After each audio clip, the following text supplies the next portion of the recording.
on your home screen, you're gonna, it has pages 1 of 2. If we scroll down, there's 2. If you get into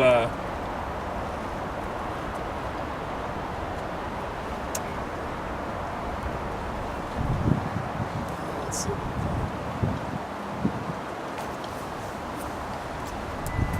So as you go down, you're going to start getting more and more pages. Okay. Once you hit all these sub menus, this is all stuff you don't need to know. So if you get into if you get into the setup screen, and now you want to go to you have 3 pages here, and then you go into genset setup. Now we have 30 pages. So you guys only need the first 2. So I mean, just briefly on it. Your genset data. It gives you your average voltage, average current, kW, power factor, frequency, and then he can page down.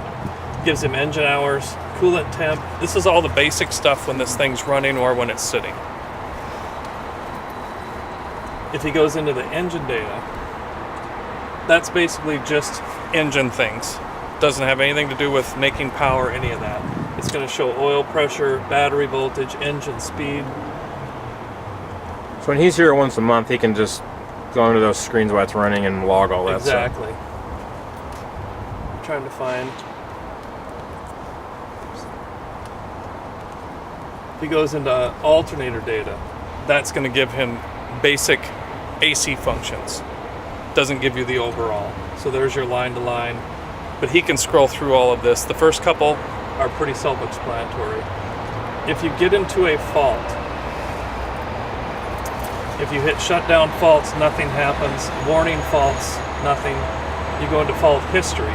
On this machine, they took away the option to go into each individual type of fault. So unless you have an active fault, so now we have an active fault, and we can go into shutdown faults, and it says I have an e-stop. Okay. So as long as the fault's active, he can go into individual ones. Otherwise, he has to go into fault history. To clear any shutdown fault, he has to clear it first, put the machine to stop, and then hit the reset. Okay. Once he does that, then he can put it back into auto. Okay. If he has a fault that's active, like let's say it's a low fuel, nobody filled the tank, you have a low fuel fault, the factory has come up with this great thing that sometimes the fault resets while it's running, other times it will not. So it's good practice to, as long as you know what the fault is, shut the machine down, come over here, hit the reset button, because they will not always reset. Okay. Old days, push the reset button, as long as you'd cleared the fault, it was fine. But sometimes now, the fault, and it's not every fault. Will it shut down automatically if there's low fuel? It'll run out of fuel. That's bad, isn't it? No, not really. I mean, it'll I thought sputter for and die. diesels,